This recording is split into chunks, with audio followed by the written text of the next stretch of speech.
You're listening to the Options Insider Radio Network. For more quality options programs, visit www.theoptionsinsider.com or search for Options Insider Radio Network in your podcast provider of choice. Listeners can also access all of our programming through our mobile app, available in iTunes and on Google Play.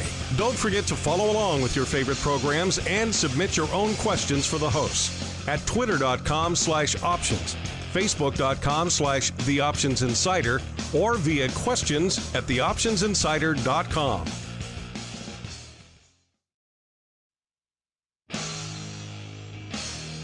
And now, it's time for the show that breaks down the options market. From unusual activity alerts to market analysis, strategy overviews, listener questions, and much more. If it involves puts and calls, then our all-star panel will break it down. It's time to hit the Option Block with your host, Mark Longo from the Options Insider Media Group, and co-hosts Uncle Mike Tussaw from RCM Asset Management, Andrew the Rock Lobster Joe Venazzi from OptionFit.com, and Mark the Greasy Meatball Sebastian from OptionFit.com. The Option Block is brought to you by Fidelity Investments. Fidelity's Option Trade Builder tool can help you confidently build an options trade in 3 simple steps. Just choose a strategy, select a contract, and then review the benefits and risks of the trade. Learn more about Option Trade Builder at fidelity.com/options. Options trading entails significant risk and is not appropriate for all investors. Certain complex option strategies carry additional risk. Before trading options, contact Fidelity Investments by calling 800-544-5115 to receive a copy of the characteristics and risks of standardized options. Fidelity Brokerage Services, LLC, member NYSE SIPC. And now, get ready to hit the Option Block.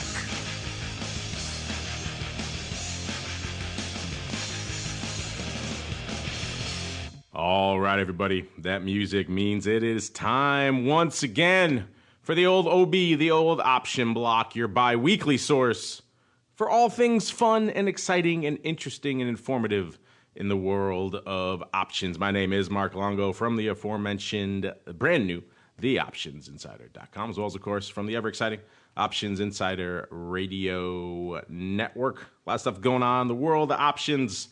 And joining me to help me get to it, first off, holding down the Fidelity hot seat, it is the return of the last emperor, Mr. Constantine Varandopoulou, from the trading strategy desk over there at Fidelity. Mr. Last Emperor, welcome back to the program. You know, all the other guys over there, they're all jealous. They're all mad at me now, Constantine, because you have the sweet nickname. But yours kind of came packaged with the name. It kind of just came to me. I appreciate the warm welcome. It's always a pleasure to be back. It seems like it's been a little while, so I'm happy to be back. And a lot of interesting things going on in the marketplace, so lots to talk about today. You'll know it has reached saturation point when people start calling up the desk asking for the last emperor. That's when you know it has truly reached critical mass. At least Trey at least doesn't have to be jealous because he comes with his own nickname as well, so he can't really be jealous. But the rest are now taking umbrage with me that they don't have cool nicknames. But hey, the inspiration has to strike, and I cannot dictate when that happens. Also joining me, it took a while for him to get a sweet nickname, Uncle Mike Tussaw from St. Charles Wealth Management. Uncle Mike, how long was it before you were branded with the Uncle Mike moniker, sir? Well, I was the man from the mountains for a while. That's true. That's true. I forgot about that. It's probably about a year, I would say, maybe. I totally forgot about that. You're right. The deep, dark history of the Option Block. Go back into the feed, listeners. Check out the early shows from like the 2010 area if you want to check that out for yourself. The boys from the Option Pit, I believe, are out there scrambling to get their event planning final steps in order. So we'll see if we can wrangle one of them for the show in a little bit. Meanwhile, though, we got to keep rolling. It is time to dive right on into the trading block. It's time to break down the latest topics, trades, and trends in the world of options. It's time for the Trading Block. All right, everybody. Welcome to the block of trading, a.k.a. the trading block, a.k.a. what the heck is lighting it up in the old markets today. And, we're coming hot off the heels of an interesting, shall we say, couple of days in the old marketplace. Of course, this was a truncated trading week. No show on Monday, of course, because the markets were closed. But we're back at you here on Thursday, coming off the heels yesterday of yet another big sell-off. We're locked in this dance, this ever deadly tango of trade war. Will they, won't they? Yes, no, up, down, dog, cats living together, mass hysteria every day. It's good news in the trade war. It's bad news, and the markets are moving up and down as a result. Yesterday was obviously a down day. Most of the major indices in the 1%, if not more, range, at least for a good part of the session there. We saw vol spiking as a result of VIX cash getting up there, threatening the 19 handle, getting up to around 18.5 or so, I believe. Today, we're seeing a little bit of a mitigation of that. Most of the major indices up about 1/3% or so. So green back on the screen, at least for the time being. Calmer, cooler, saner heads are prevailing out there. We haven't had the next round of instigating tweets to really drive things home and escalate trade war tensions even further. And of course, with a little bit of green on the screen, with the sell-off mitigating, at least for the time being, VIX cash being mitigated a bit as well, off to about 17.25, so off about 3/4 of a point, right about from where we closed yesterday, and obviously off more than a point from yesterday's intraday high of around 18.5 or so. So a lot to unpack. But as you mentioned, Mr. Last Emperor, it's been a while since you've joined us on the program. So maybe we'll start in your neck of the woods. Clearly, this has probably been I'm going to go out on a limb and say it's been a pretty busy week for you guys on the strategy desk. First, walk us through that. What's it been like, holding people's hands through these tumultuous markets? And then B, what is lighting up the Fidelity tape these days, sir? Yeah, it definitely has been a busy week for us. During market sell-offs, generally speaking, we do have a pickup in volume from our active trader clients. The idea is, I guess, is to make sure that you always have a plan regardless of what the market is doing. And we've been working really hard in kind of building a platform for people to have a good, thorough understanding what their risk-reward ratios look like, before they place the trade. So a lot of it has been conversations of, hey, I believe that you guys have been telling me so. Now it's happening. I see how it's playing out. These are the steps that I'm going to be taking. So a lot of it is not really, oh my God, what do I do? But rather, just follow on conversations of what we've had before in the light of how rough the month of May has been so far. In terms of what's lighting up the tape today, Fidelity customers are pretty active. As you mentioned, obviously, the market was down substantially yesterday, or at least felt that way at some points of the day. But we did rally into the close, and today we have a little bit of a follow-through. I do believe that the Dow went negative there for a moment. The S&Ps never gave all of the gains up. And we're up slightly right now. So far, so good. Fidelity customers are trading Beyond Meat, BYND, the good old BYND that I know that you guys have talked about before, is claiming the leaderboard here, number one in terms of orders by Fidelity customers on the equity side of things. 57% buys, 43% sells so far. That stock, what an interesting stock that one has been since it went public. I think the IPO price was $25, which was at the top of the range. Opened up at $46 and basically never looked back. It's forming this nice uptrend. I mean, by technical definition, this is a pure definition of an uptrend. Higher highs, higher lows. Granted, we don't have a whole lot of data to work with here, but so far so good. Implied volatility in this name is fairly high. I think probably one of the highest ones that I've seen in a while. So, what does that mean for options traders? We just have to remember that essentially market participants are telling you that the expectation for movement is high. So in premium terms, that means that options are expensive. There are a lot of trades that are going through. Obviously, today total volume between calls and puts is around 93,000 contracts. I think it averages over the past time that it has been trading around 41,000 a day. So it's double the average, and we still have a few hours to go. There's a lot of activity on Friday's expiration today that I'm seeing. I'm seeing the fact that the 100s are very active, and it looks like maybe traders out there are basically using options to scalp the stock's movement. I know that pre-market it was as high as 106 or so, and the low in the day was sub 95. So yeah, that's a very interesting one. From the Fidelity side, I want to say that it is a hard to borrow stock, right? Everyone knows that. The float is very small. It's only 58 million shares or so, which makes it, sub billion-dollar company. And the hard to borrow rate right now on an annualized basis, at least if you can find shares through Fidelity, it's around 57.5%. So what that does is creates a rather unusual put skew, especially the further out you go on the option chain. If you start looking out in July and later in those expirations, the put skew, or in other words, the puts are a lot more expensive than calls. It makes sense if you can short the stock and you were thinking about creating a synthetic short of some sort, you have to pay up for it. The next one I wanted to mention was the one that doesn't often come up on the list, this Palo Alto Network, symbol PANW. That one is down today after it reported earnings last night. Beat the earnings expectations, but announced a couple of new acquisitions, and it looks like the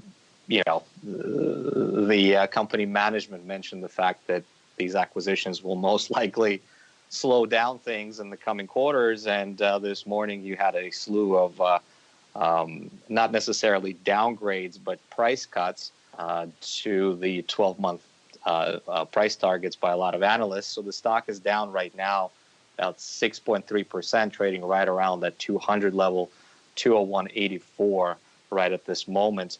It's interesting. The stock has been, under some pressure, especially if you look back to the all-time high that it made on its previous earnings announcement on the 26th of February. It was trading at 236. Never really went back up there to test it. So, give or take a $40 drawdown from the previous earnings announcement. So it's been under some pressure. That one is interesting in the options world, right? So if we think about the expected move, I was watching this one into the close. It closed at 215.32 yesterday, and the straddle for this Friday was pricing in 15.95. It's currently down 13.6, and we still got a few hours today as well as Friday to go. So far, I guess it's testing the limits of the that give or take one standard deviation bottom level based on what the straddle was pricing in. But we still got a little bit of time, so we'll have to wait and see what happens. A big move to the downside, implied vol at least 30, 60, and 90 days collapsing as everyone would expect, but the price action is carrying the stock a lot lower. The third one and the final one that I'm going to mention, which also doesn't really usually make the list, is NIO Incorporated, NIO. That one is the Chinese electric car manufacturer. Actually reported earnings, I believe, on Tuesday evening. Mentioned that they were going to be facing some challenging and uncertain times in the near future, and the stock took a hit. Yesterday it was down about 6.7%. Today down another 9% or so. Obviously, the stock is kind of an option in itself, trading at $3.25. But surprisingly to me, and I'm not sure about you guys, but the options markets in a stock that's this low priced are still very active. So 90-day average volume is close to 100,000. They traded 144,000 contracts so far, and there's a lot of downside, put paper out there, right? The one strike puts, traded 6,200 times. I saw that was through the offer, and just before the show started, I saw 24,000 contracts of the three strike puts go through in the buy right form. So that would be, shorting the stock and shorting the puts most likely. So that's quite interesting as a strategy in and of itself. But that's about it. That wraps up the most interesting three that we found on the list here today. Who would have thought meat substitutes would be so interesting? What did you say it was? 57.5% the annualized rate to short it out there right now at Fidelity? That's right. Mm-hmm. That's a pretty impressive chunk of change to get yourself some short shares of BYND. Have at it, listeners, if you are indeed so inclined to short it. Looking at what's lighting up the options out here, pretty decent volume overall. The OI and BYND right now. Remember, it is optionable. The stock's been moving like an option, but there are options on it too. 148,000 is the OI right now. Actually biased to the puts, about 80,000 to the puts. Again, that kind of reflects what we were just talking about, 67,000 to the calls. The big position actually are about 5,700 of the June par calls. June par calls, then the June 90s, and then June 50 puts. Maybe a bit of a relic from around that IPO level. I think it came out around 60 some odd, somewhere in that range. So interesting stuff. A lot going on in the world apparently of faux meat. Nothing faux about Uncle Mike though, sir. Uncle Mike, sir, what is catching your eye out there in these topsy-turvy markets? Easy for me to say. Yet again, sir. Well, I think that right now, I talked about a little bit on the show last week. It looks to me like we are kind of in like a magnet style market to the 2,800 level. Excuse me. So in that we're a little bit below the 2,800 level right now with the SPX, but we've really stayed close to it a lot over the course of the last year or so, whether we've been above or below. It seems like we keep coming back to that type of a level. So definitely noticing that. In terms of technology getting beat up a little bit, noticing that as well. And of course, I think just the big story right now is the trade war with China, what's going on with that, where we're going to go with that. Is that going to be resolved? But one thing that I keep telling people is that we're in the third year of a presidential term.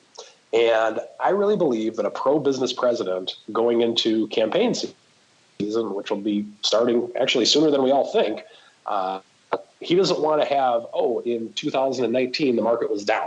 He doesn't want to have that going on his record when we hit the campaign trail next year in 2020.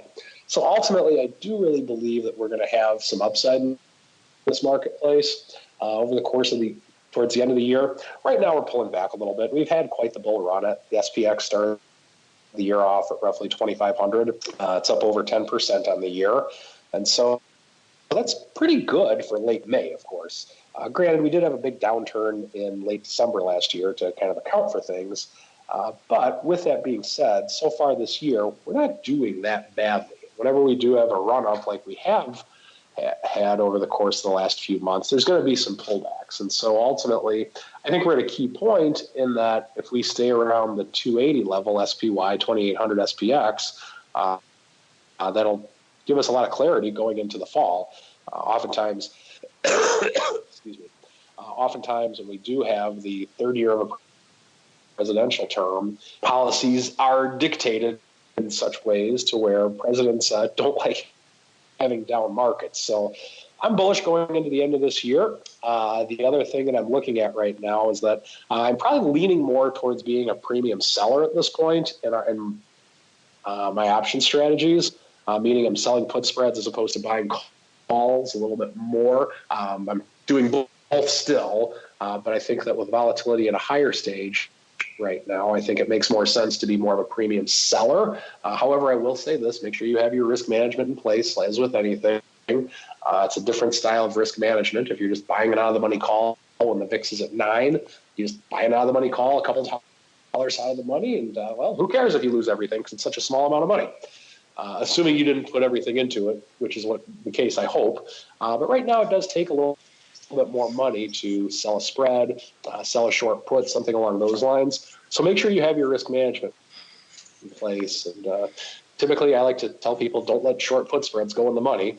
And my 2 rules of short spreads, short verticals: rule number 1, don't let them go in the money. Rule number 2, don't forget rule number 1. And I think that's very important in a market like this. I do believe we are also joined now, better late than never, by the greasiest of Meatball, Mr. Mark Sebastian. Mr. Meatball, how go things? What is lighting up the pit chat crazies today, sir?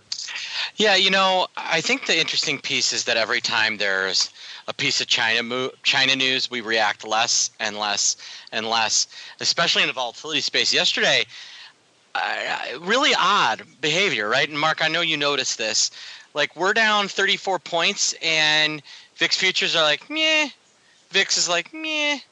Whole market's like, meh. A resounding meh, as I like to say. Yeah, and most of the paper I was seeing was people either selling their hedges or positioning to be short. It was really odd, and I think you're looking at a market that is kind of getting tired and sick and bored of the whole McDonald's themed trade, and maybe moving on to, who knows, earnings, whatever. But, I feel like there's real potential for us to catch a little bit of a bid here. I think we're going to make a run at 2,800 here. And, who knows where VIX could go. I know if we get back to the highs of the day, you're going to see a sub 16 VIX, because they really do not want to own premium right now. Yeah, it's kind of, we were talking about this on our advisor show yesterday too, kind of just the general muted reaction going forward to this trade war news. It's kind of understandable. It is human nature. We discussed this before. Someone slaps you in the face for the first time. You're like, oh my God, what the heck? And your face is red and you're outraged. Then it happens maybe a second or a third time. You're going to be outraged, but perhaps less so. You're more adjusted to it, shall we say? And that's what's going on with the marketplace. We're seeing these shocks, these successive shocks to the market there, and every time they happen, they're a little bit more muted, unless we do see some sort of crazy, outrageous thing to light things on fire again. But either way, that's kind of what we've been seeing out here. Speaking of lighting things on fire, it hasn't been exactly a light them on fire type of day out there in the broad markets. Coming into showtime, we had VIX doing a little bit shy of 200,000 contracts. The ADV is a little bit north of 700,000 right now, so a pretty light day. VIX not exactly lighting them up. SPY, same deal. ADV's right around 3 million. Coming into showtime, they did about 1.25 million so far. SPX, they push about 1.4 million contracts a day. Today, a little over 500,000 on the tape. The Qs, they come in around 800,000 for the ADV, a little over 300,000 on the tape today. And pretty much IWM, all par for the course. ADV right around 300,000, doing about $1.20 or so. So not a lot lighting it up. But speaking of what a weird day it is, usually our top 10 most actives out there in the equity options land, it's dominated by names you've mostly heard of. Today, not so much. Number 10 you probably have, because we were just talking about it. Beyond Meats, coming into showtime, they had about 72,000 contracts on the tape. That was only 1,000 less than Amazon, with 73,000 for number 9. Number 8 is Snap with 87,000. Then number 7, U.S. Steel, hasn't been on the tape in a while. Number 7, 89,000. Number 6, talk about weird little names, NIO. This is an ADR out of China, ticker symbol NIO, appropriately enough, NIO, with 108,000 contracts on the tape. Number, what do we got? 5 here. AMD, $1.33. Number 4, good old Tesla, $1.38. Number 3, Bank of America, with $1.53 on the tape. Number 2, another weird one, Johnson Controls International. They had 153,000 contracts on the tape coming into showtime. This one rang a little bit weird to me because it's not a name I'm very familiar with, and let alone pushing down names like Tesla and AMD and Bank of America and threatening Apple. That's a weird one. So I had a feeling maybe something was up, and I went and dug into this one right as the show started, and it looks like, sure enough, there's a lot of conversion reversals going up out there on the June 45 strike. So that's what's lighting up all this tape, 20,000, 14,000, 10,000. So they're doing some stock swap and stock replacement out there, which is why those numbers are so artificially high. But still an interesting one, JCI, not one that's been on our tape before. Perhaps it merits further attention. Trading today right around $38.76, up about half a buck or so. And the number one spot, I kind of gave it away, Apple, just around 200,000 contracts on the tape. Let's look for some biases out here really quickly before we roll. Snap, actually, at the number 8 spot, has the most biased paper with about 80% coming on the call side, only 20% on the put. So folks liking some upside action, at least from an options perspective out there in good old Snap. We do have some earnings popping off after the bell. We'll get to all those in a bit, but it still is a big week for earnings. Meanwhile, though, let's keep on rolling. Let's go into the odd block.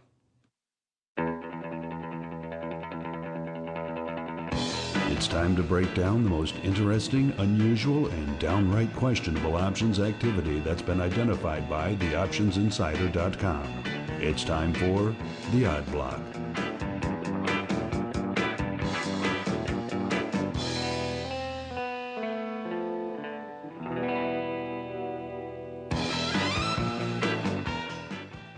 All right, everybody, welcome to the Odd Block, the portion of the show where we get weird, we get whimsical, we get wild here. You like small names. We're gonna keep you happy on today's Odd Block, keeping the tradition alive here of weirdo names. First off, we got a name, ticker symbol FOLD. You see that? You know it's probably a biotech, and it is. This is Amicus Therapeutics, a biotech out of Cranberry, New Jersey, the mecca for all things biotech, of course. Coming into showtime, they are trading 1070, off about $1.50. So not a good day here, off about 12%. Not a good day here for Amicus Therapeutics. Go figure, biotech showing a little bit of movement. It's kind of what they do. A year ago, they were trading about 17 even.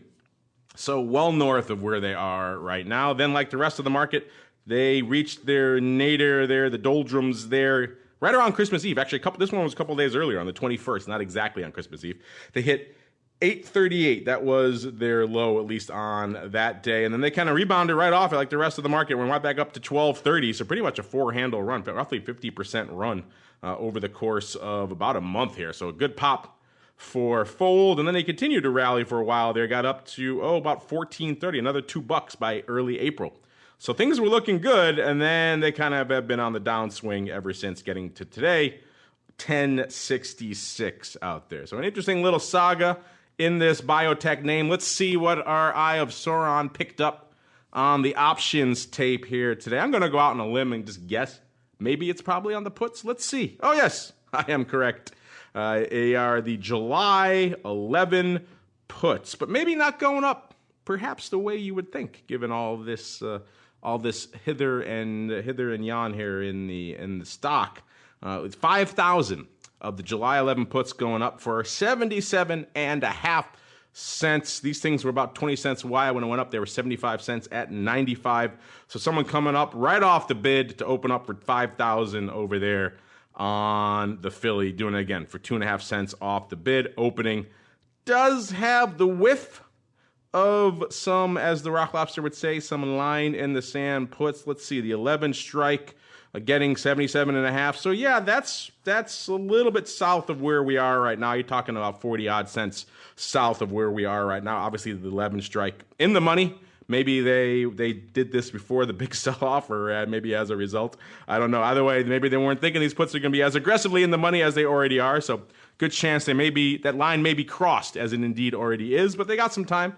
They've got till July expiration. Mr. Meatball, are you in agreement, A, that these are line in the sand puts, or you think maybe something else is afoot? And then B, what do you think about putting on these puts that are almost immediately that line is crossed, sir? Does that change your opinion of the trade at all? Maybe it's somebody that's actually trying to take delivery. You never know. It's an interesting trade, but yeah, I think it probably is. It could be like a stock replacement thing, looking to make some income, but it's definitely it's definitely unique. And $11 stocks, they always stay well above $11. That never causes a problem or anything like that. So I think I don't know that I love the trade, but I understand it. Yeah, I mean, it's not exactly a fun. Are you an in the money put seller? Is that a way you like to go ever? No. I mean, I guess if you really want the underlying, but outside of that, yeah, no. I mean, I generally speaking, I'm more of an out of the money put seller than an in the money put seller or an at the money. If you're going to sell puts, go where there's the most premium. And so, what I'd rather do is sell like an out of the money put and buy an out of the money call and risk reversal it than and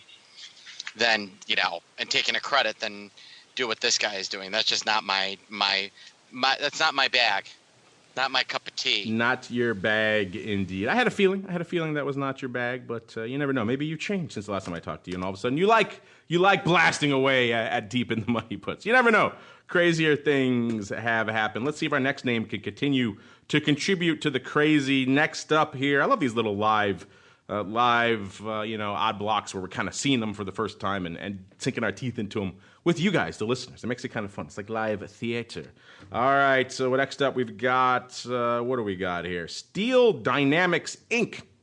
Ticker symbol STLD, STLD. Another newcomer here on the odd block.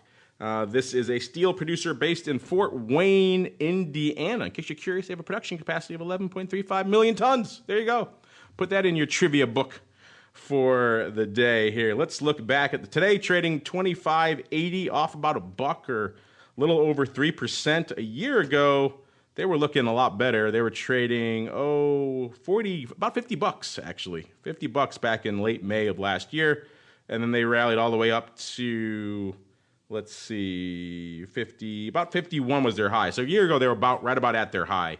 And then it was kind of a long, slow slide ever since then down. They hit their nadir also right around Christmas Eve of 29.5, at least for last year. Then they rebounded again up to about 39. So 10-handle rally, right about a third or so of a move up early February or mid-February. They hit that level. And then they kind of started selling off again, right back down to where they are right now, right about 25, 26 out there. So it's been an interesting saga, up and down, give and take yet again here, this time in Steel Dynamics. Let's see what our Eye of Sauron delivered for us out here. Once again, it's put action. Once again, it's 5,000 contracts. That seems to be our trade du jour today.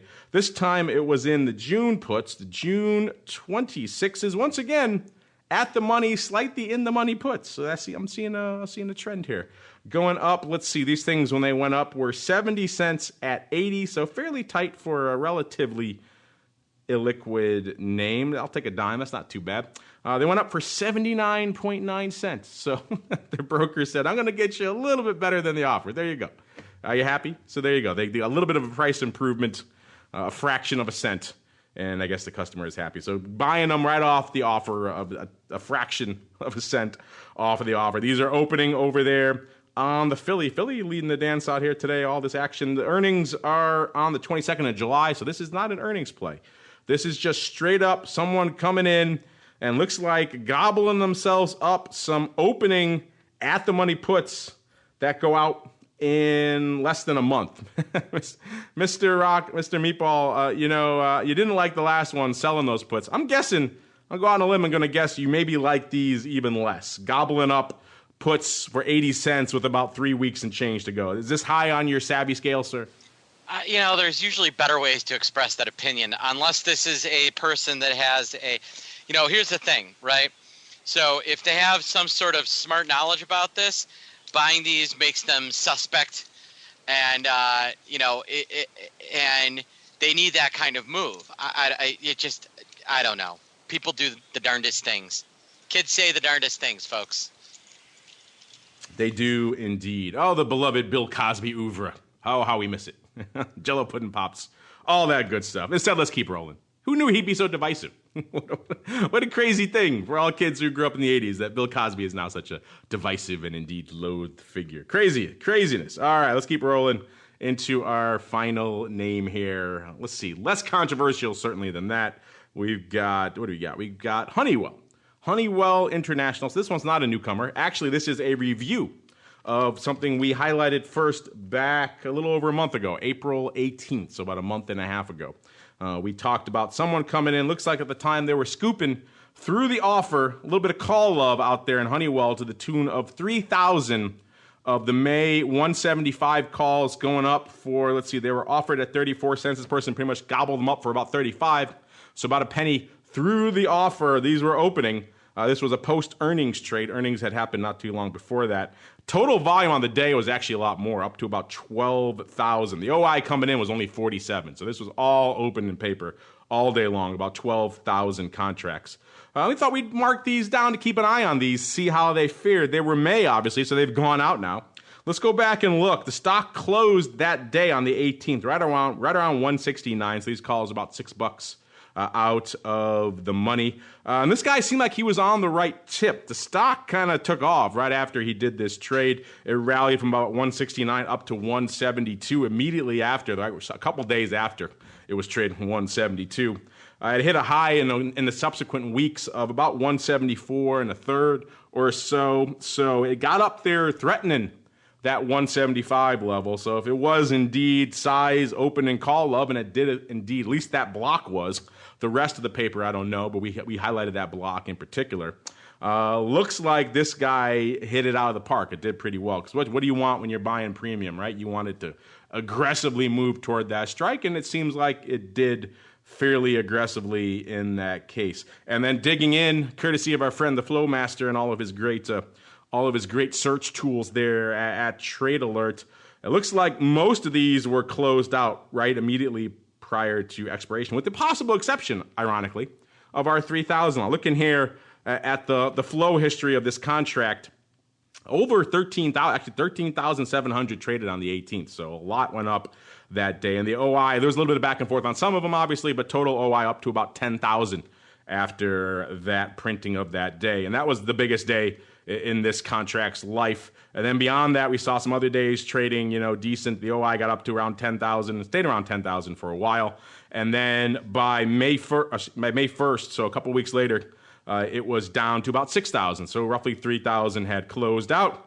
By the 3rd of May, it was down to about 4,000. So a couple thousand more had closed out. By the 6th, it was down to around 3,000, which is pretty much where the OI went out. Going out on the expiration of May, there were about 3,300 of these 175 calls still open. So we never breached that 175 level, so they went out worthless. But there was at least many opportunities to, at the very least, scratch. I didn't dig into the prices for sure. Let's look here. On the 23rd, they were trading $1.38. So they were trading $1.45 on the 3rd of May. So they had many opportunities to take some money off the table. On the 30th, they were trading over $2, $2.07. So this guy, hopefully, or gal, whoever it was, had many opportunities. I am a little concerned that it went out with 3,000 open. I'm hoping our friend here didn't miss the boat. It is possible, but so many went up that day. It looks like somebody had to hit it out of the park with some of these. I'm going to go out on a limb, Mr. Meatball, and say this guy did all right. Do you concur, or do you think he was the last 3,000 holding the bag on expiration? I'm going to guess that he did all right. That's going to be my guess. Let's be charitable. Why not? Let's assume. Good job, you. Well done, you. Even though there were almost exactly this many still open at expiration, which we've been doing this long enough to know maybe he left some money on the table. But we shall see. Speaking of leaving things on the table, we're not going to leave your questions on the table this week. It's Thursday. It's time to open up the mail block. It's time to take your seat on the All-Star panel as we read your emails, tweets, Facebook messages, website comments, and much more. It's time for the Mail Block. All right, let's kick things off. We got a lot of questions here, but of course, I always like to love our live folks as well. Good incentive listeners. I know lots of you like to listen after the fact, but if you can make it and join us live, you want to ask some questions, you can have at it, including our old friend here, Mr. Mark Brant. He's in the chat again, sending us a bunch of questions. He wants to know about GLD double calendars, about VXX upside risk reversals. But let's go with this one, which is more straightforward. He just wants to know, quite frankly, Mr. Meatball, what are you trading right now? That's what he wants to know. He wants to know what I'm trading? What you are trading in your personal accounts. No, I'm just kidding. I'm trading for Carmen Line. SPX, VIX, VXX. I'll tell you a trade that I like. I think he wants maybe some positions too, maybe not just what products. No, I know. Here's a trade I kind of liked yesterday that we kind of talked about in chat. I looked at the June 2025 30 call fly. That was about 40 cents yesterday. Today it is, let me see. Today it's about 30, call it 35, so it's off a nickel, versus the 15 put for 30 or the 16 put for 60. The 16 put worked a little better. And, today it's 70-75. And just kind of a play and 1-to-1-to-1. Just a play on yesterday felt real heavy. So I was looking for a way to kind of fade volatility while also not losing my shirt if we tanked. And so kind of $1.10 for that bearish package was kind of a trade that I set up. Was also looking at AMD. That stock looked really hot the other day. Was kind of playing with some like a bullish July butterfly. What was I looking at? I was looking at the 29, 33, 37 butterfly, just as like a bull bet. That was one that I kind of liked as well. That was for, I was looking at, I think it was about 50 cents. The volatility's come off some in that name. It's expanded. So those are just a couple. And then Apple, I've been building leap positions to try and take advantage of this kind of silliness in the price action. I also like some short-dated put spreads. There you go. A little bit of an overview. That's going to be a segment. What is the Meatball trading? I have a little bit of music, and it could be fun. Some silly music, a.k.a. the old Russell's weekly rundown, the much missed. Yeah, we missed that. I like that. Well, we also missed our, we do the stock of the day on Mondays, and we missed Monday because Memorial Day. Monday. So. Yeah, so yes, we'll need some silly music for the Meatball. Let's see. Karis Valo chiming in saying Tesla is Enron on wheels. Well, you're certainly not alone in that opinion, Karis. We talked about the analyst last week who put their worst case around $10, obviously to get some ink, and it worked.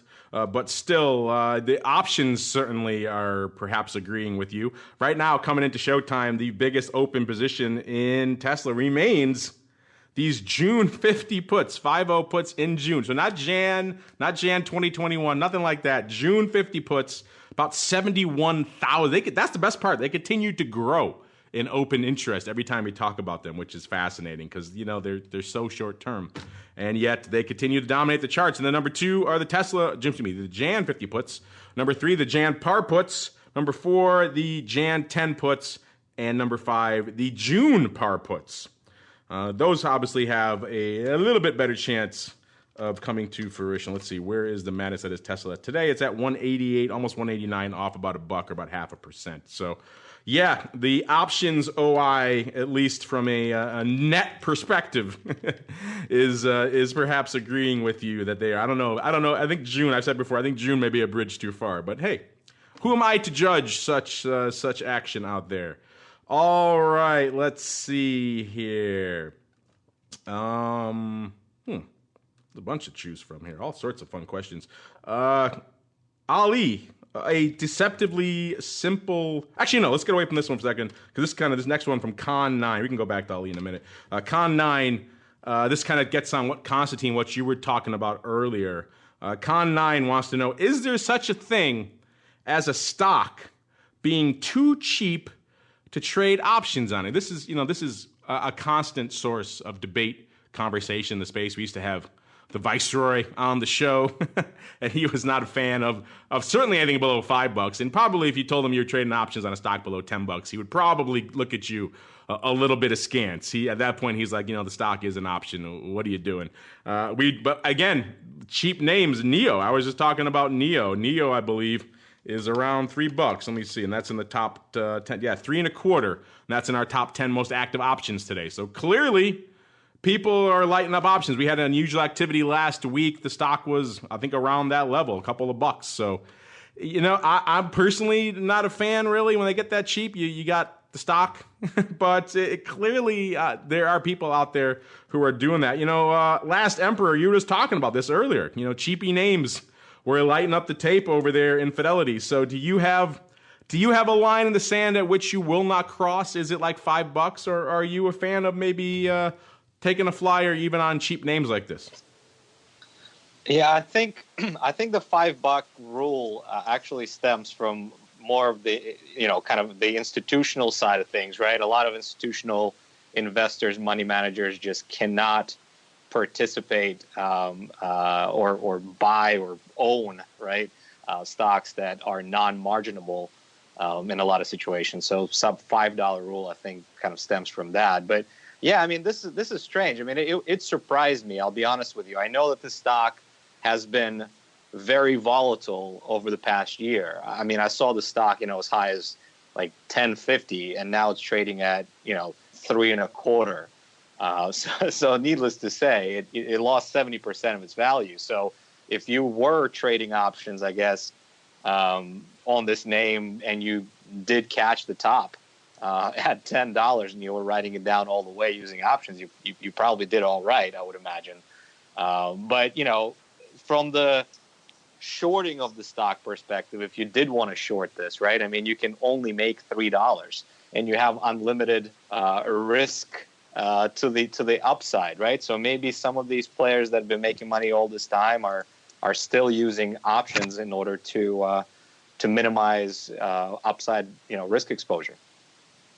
Uncle Mike, same question for you. I remember we used to debate this a lot when the Viceroy was on. We haven't done it in a little while, so maybe it's good to have a little bit of a refresher on this. We remind our audience, where do you stand on the contentious issue of options on cheap stocks? And as well as our listener here, what was the name? Con9. Well, I don't even trade cheap stocks, so I think they're too cheap. If they're under $10, I typically don't trade them at all. So with that in mind, I don't think it would make any sense for me to do anything with options on stocks like that. But no, I think that, excuse me, on the futures side of it, let's say that you wanted to trade something on like natural gas or something like that. Options are priced in such a way, and the size of the contract is priced in such a way to where a movement can make it worth your while to do so. The problem with the low-priced stocks is that oftentimes the options are rather illiquid, and the bid-ask spread, which automatically works against you when trading any option, is going to exist that many more times because you have to buy 100 lot instead of a 5 lot or 10 lot or whatever ratio you want to go with it. So typically, I think there's better ways of trading than going with an option on a stock that's under $5.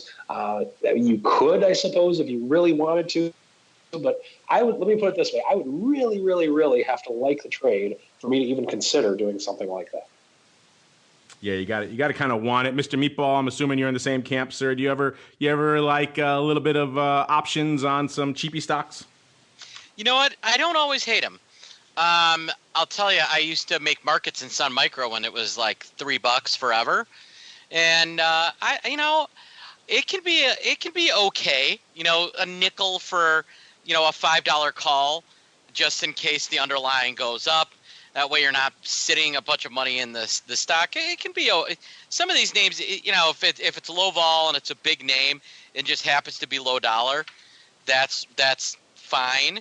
But you're right, for the most part, a lot of times you're better off just buying the stock, especially if it's under $1. Ah, the old days of Sun. All the post.com bust names. Now if you want to be sad, by the way, listeners, go watch that old documentary. I think it was startup.com, something like that, and it shows all these names. And the saddest part of the movie is I think the guy's on CNBC at one point, and a ticker is going underneath him as he's talking, and you could see all these .com names like Sun and everything else, hundreds of dollars and everything. It just levels, Yahoo, $600, all these ridiculous price levels. And you just look at it, and I think a little tear just runs down your cheek here because it just reminds you of the days when things were wild and crazy. And they're wild and crazy again, but in a different way. Now, all right, let's look here. Ali, that's a long one. I'm sorry, buddy. We'll get back to you. Here, Marival, lots of long ones. We like your questions, but sometimes we need more time for some of them. Let's go with this one because it's pretty easy. We'll wrap up with this one. Pretty straightforward. Denanance? Let's go with Denanance. Too many syllables in there. Tunanhance wants to know, what's the difference between realized and historical volatility? Short answer, nothing. This is two different terms effectively for the same thing. People will look at a chart of historical volatility and say that's what the market has exhibited over time. Others will say what level of volatility has the market actually realized, has it actually delivered over that time? But effectively, they are the same thing. So don't get confused by a little bit of a nomenclature going on here. Meanwhile, though, let's keep on rolling with what's lighting up the rest of our tape for the rest of the week. It is time to go around the block. It's time to tell you what we'll be watching on our trading screens until the next episode. It's time for Around the Block. All right, I mentioned at the top of the show, if you want a little bit of a respite from the old macro, then this week still's got some stuff for you. We had Dick's and Abercrombie and Fitch, a lot of the clothing and sporting good retailers earlier this week. Those were on Wednesday. Today, after the bell, Uber with its first ever announcement after the bell. If you want to check out all those tickers and what they're pricing in from a straddle perspective, head on over to theoptionsinsider.com. I don't think we have Uber yet. That'll be coming out soon. But Uber looking for their first ever announcement. Let's look really quick look at what the top positions are in Uber. Uber actually doing decent paper, about 200,000 contracts open right now. The number one position in Uber, and let's see, where is Uber trading right now? That would probably help. Let's see, Uber is at about $40, $39.99. Up about a dime or so today. $40, the number one position out there in Uber land, 13,000 and change of the Jan 2021 25 puts. So it looks like someone maybe with a little bit of some action around the IPO, perhaps looking to hedge a little bit. The number two are the Jan 2020 35 calls. Then number three, the Dees of this year, 40 puts. Number four, the May 43 calls, 7,700 of those.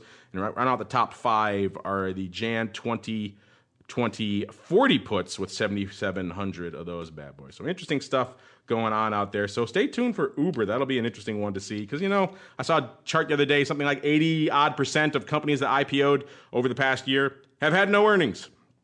Uber probably going to fall in that category yet again, but it'll be fascinating to watch how the market reacts to that. Speaking of market reaction and what people are watching for the rest of this week, let's go back around the way we just went. Let's start with the last Emperor. Sir, what are you watching for the rest of this week into the weekend?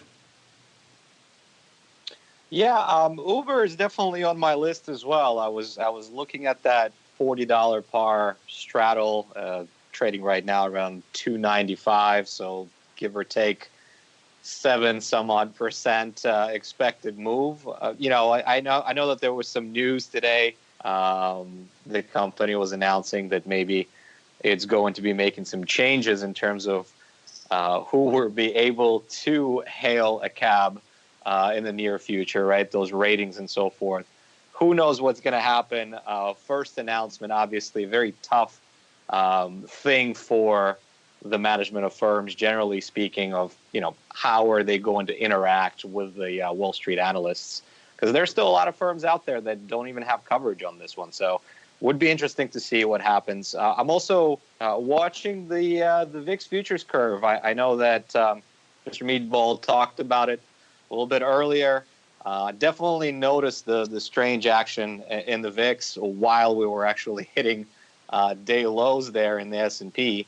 I also haven't really seen this flat of a curve in a long time. I mean, VIX cash right now is 17.5, and pretty much everything from June on to on through December really is flat. So which way is it going to go? In light of the S&P action, we talked about the 2,800 level being that round number that people or technicians seem to gravitate towards. Listen, it's an important level. It was an important level back in October, November, and December of 18. That was sort of the top of that box that we were trading in, and the lows were 2,600 or so. So is the price going to continue to be accepted under this level, and for how long? That's probably going to be very important to keep an eye on.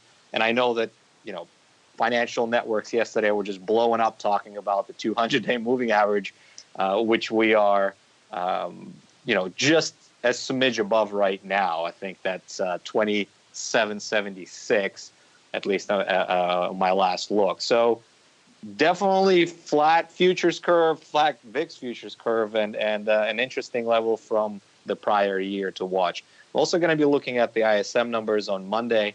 It tends to be kind of a leading indicator from an economics perspective, and the employment situation on Friday as well next week.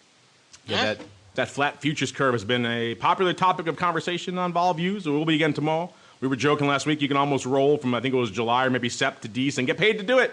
So why not? Why not? Go for it. Since we're talking VIX futures curve, Mr. Meatball, sir, what's catching your eye? Yeah, that curve is flat, but it seems pretty resistant to going up right now, which is kind of interesting.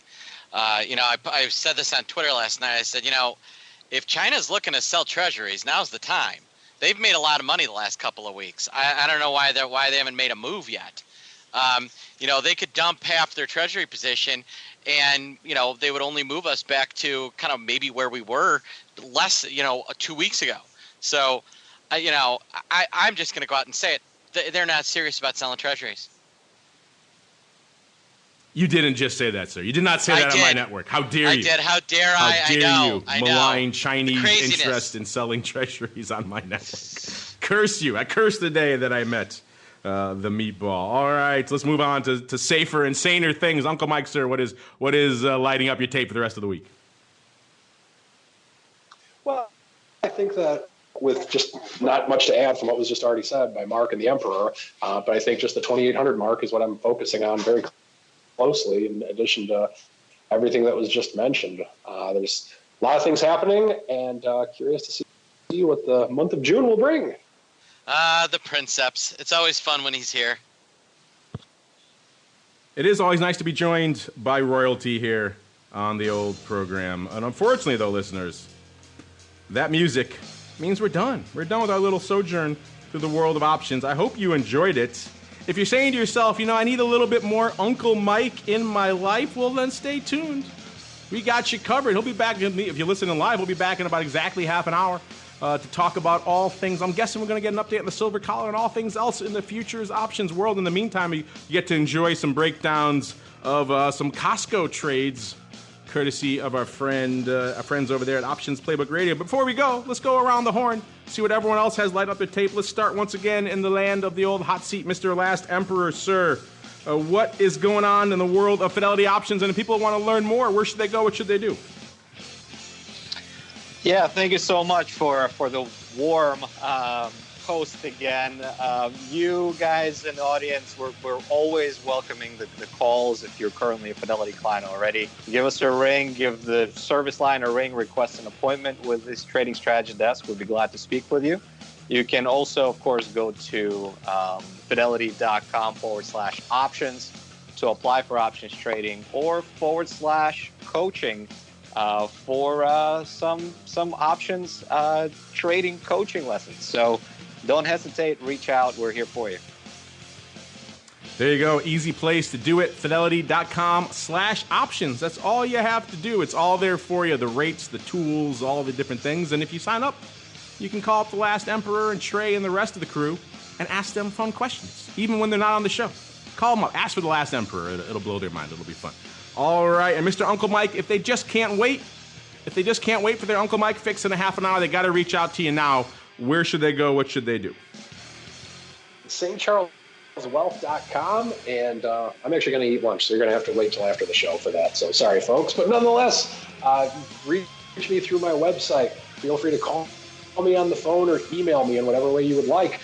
We can discuss silver collars. We can discuss collars on anything. We can discuss options. We can discuss financial planning from an option trader's perspective. It's an exciting thing. There you go. So don't call him now. Let the man eat. But he'll be back on the show in a half an hour. Then you can call him after that. So roughly 2:30 or 2:15 or so Central Time. Give him a call and he'll answer. Meanwhile, he'll always answer the phone, whether he's at a Costco near you, whether he's at the Carmen Line World Headquarters, wherever he is.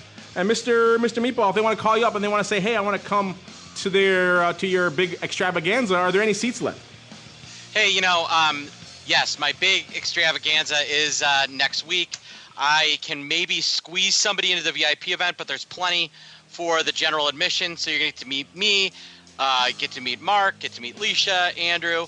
I think Uncle Mike's even going to make a little appearance. You know, hey, Mark, if we get the if we could get Constantine there, we could actually be the Tetrarchy. You know, you can be Diocletian, I'll be Maxium. Mike can be I don't know. Well, he can be one of the other lesser. He can be one of the. I finally lived my dream of being Diocletian, the man who split the empire. Diocletian. You know. Yeah. Either that. I'm definitely. You know, if things really take off with this show, I am going to change my name to Constantius so that I can be Constantine's kid. I don't know if you want to do that. Look up the history of what happened to Constantine's kid. It wasn't exactly a mutually beneficial father-son relationship. But yeah, Diocletian, the guy I always cosplay as when I go to the Roman history cons. So there you go. All right, we can talk history a lot, but we got to get rolling. Check it out, optionpit.com. Come join us this next week. It's hard to believe it's already coming up, but it is next week. If you want to come join us, meet Uncle Mike and the rest of the crew, have a delicious steak, optionpit.com/events is the place to go. And on behalf of the Meatball and Uncle Mike, who's eating lunch, he'll be back in a half an hour, and the last Emperor, and indeed myself, I want to thank all of you for downloading, streaming, subscribing, for all that fun stuff. If you're listening live, stay tuned. We got some good stuff coming for you in between shows. We keep you active here. And then we'll be back in about half an hour to talk some futures options vol. A lot going on there as well. Stay tuned. Otherwise, we'll see you back here next week for more of the Option Block.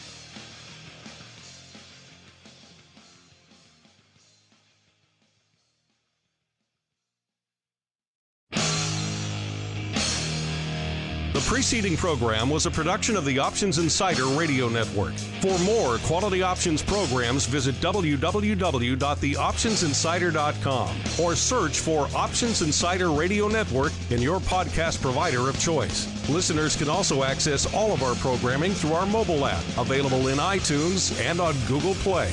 Don't forget to follow along with your favorite programs and submit your own questions for the hosts at twitter.com/options, facebook.com/theoptionsinsider, or via questions at theoptionsinsider.com.